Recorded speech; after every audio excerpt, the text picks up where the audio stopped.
E aí, galera, tudo bom? Então, hoje a gente vai dar continuidade à nossa aula falando sobre as fórmulas químicas. Aí, nessa unidade, a gente vai abordar três tipos de fórmulas: a fórmula molecular, a fórmula mínima e a fórmula percentual. O que significa cada tipo de fórmula? A fórmula molecular, ela vai te indicar quais são os átomos presentes naquela substância e vai te dar a quantidade exata de cada elemento dentro da molécula. A fórmula mínima, assim como a fórmula molecular, ela também te indica quais são os átomos que constituem a substância. No entanto, ela vai te indicar apenas uma proporção mínima entre os átomos constituintes daquela espécie. É importante a gente lembrar que a fórmula iônica, ela também é uma fórmula mínima. E por último, a gente vai ter uma fórmula percentual. O que seria essa fórmula percentual? Ela vai te indicar quais são os átomos que constituem aquela substância, assim como todas as outras anteriores. Mas qual é a diferença dela?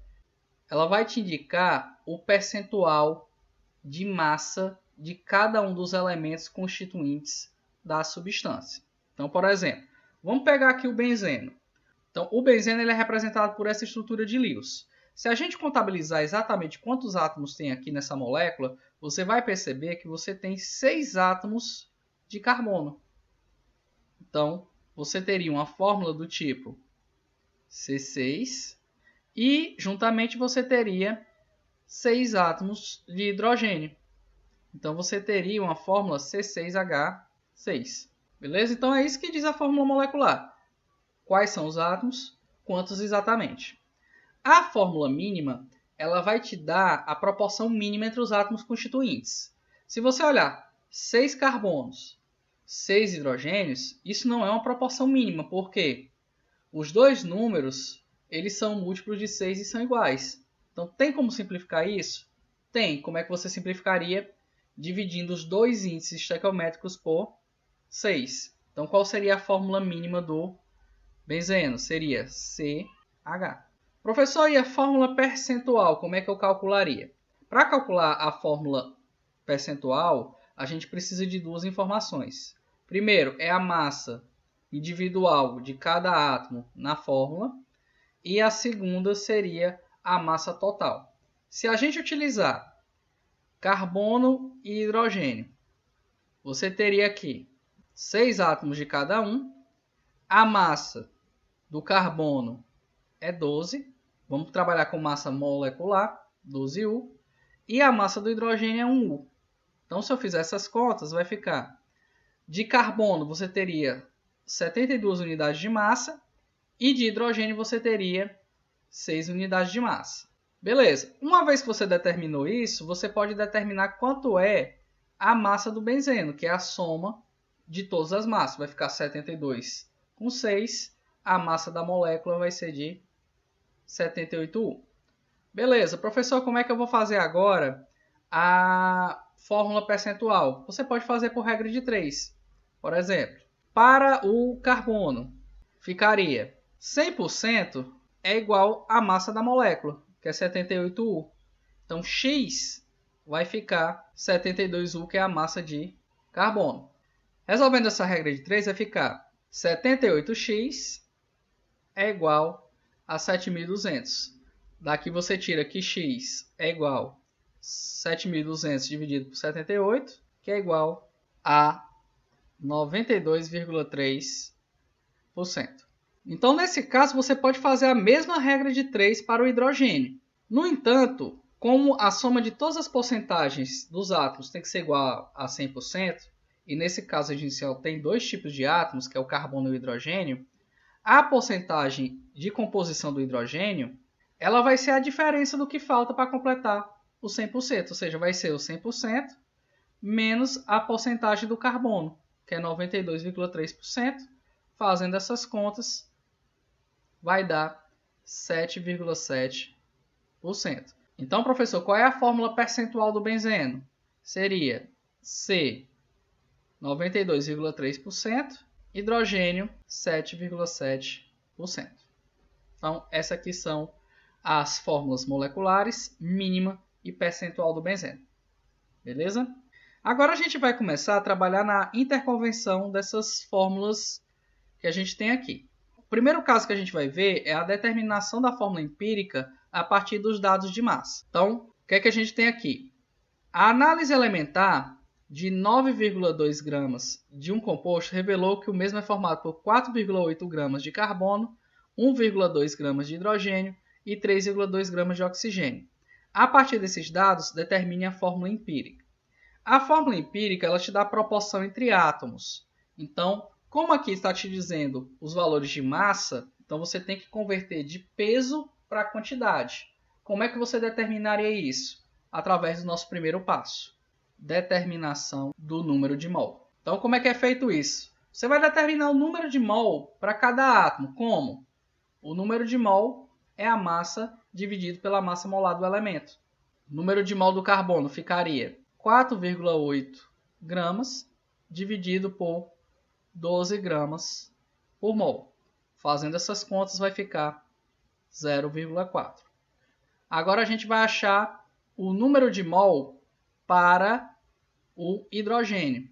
Isso aqui vai ser a massa do hidrogênio, que é 1,2 gramas, dividido pela massa molar dele, que é 1 grama por mol. Então isso aqui vai te dar 1,2 mol. Só consertar aqui que eu esqueci de colocar a unidade. Por fim, a gente vai calcular o número de mol do oxigênio, que vai ser a massa do oxigênio, que é o 3,2 gramas, dividido pela massa molar dele, que é 16 gramas por mol. Isso aqui vai dar 0,2 mol.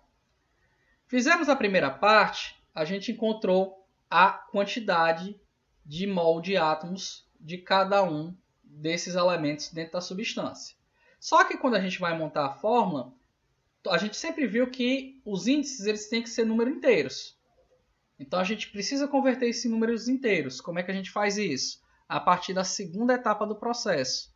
Qual é? Etapa de simplificação. Na etapa de simplificação, a gente tem que manter a proporção e converter isso em números inteiros. Como é que a gente pode fazer isso? Dividindo todos os valores pelo menor número de mol. Então vamos fazer essa simplificação. Para o carbono, a gente achou 0,4 mol. Para o hidrogênio, a gente achou 1,2 mol. Para o oxigênio, a gente achou 0,2 mol. Então, a menor quantidade aqui é a quantidade de oxigênio. Então, vamos dividir todo mundo por 0,2. Fazendo essas contas, você vai encontrar que a quantidade de carbono é 2, a quantidade de hidrogênio é 6 e a quantidade de oxigênio é 1. Então, falta agora a gente determinar a fórmula. A gente achou os índices, a fórmula a gente tem que colocar o elemento com o seu índice. Então, resposta. Fórmula empírica é C2H6O. Lembrando que o 1 é facultativo, você não precisa representar na fórmula.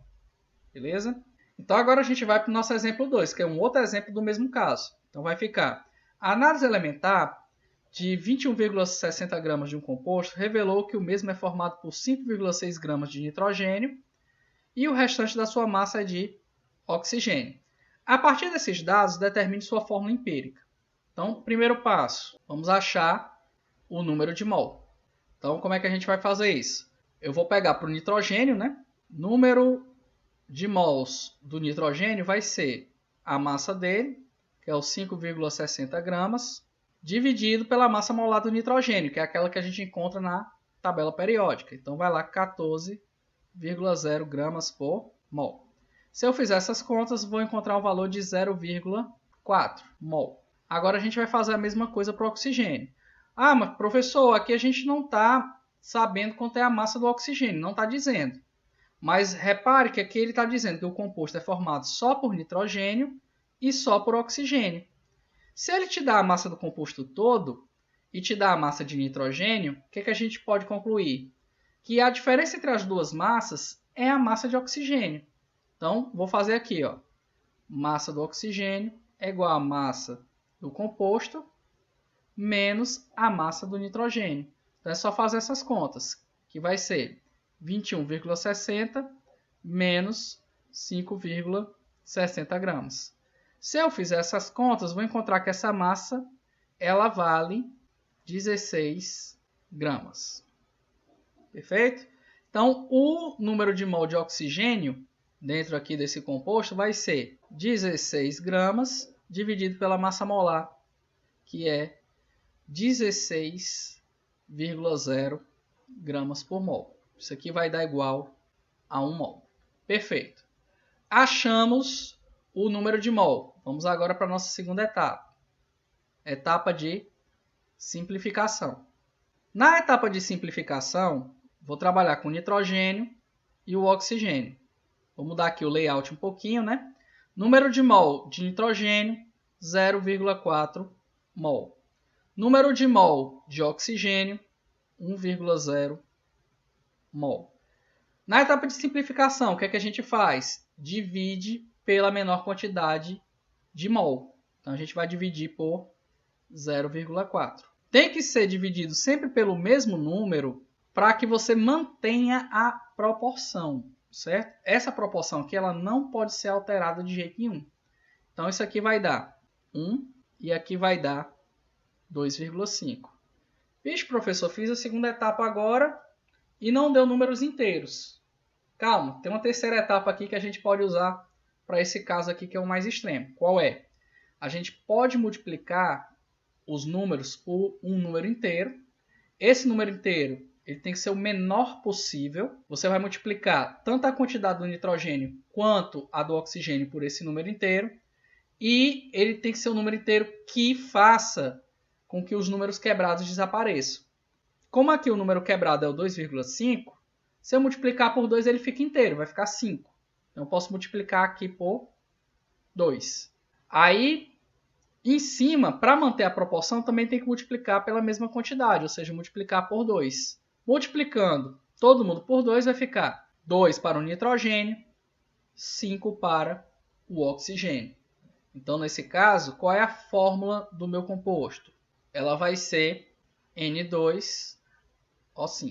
Então, revisando, quais foram os 3 passos que eu fiz? Primeiro, achei o número de mol. Segundo, simplifiquei dividindo pela menor quantidade de mol. Terceiro, a gente multiplicou pelo menor número inteiro possível, de forma que todos os índices se tornassem números inteiros. Lembrando que esse terceiro passo ele só é necessário se depois da simplificação ainda fiquem números não inteiros. Beleza?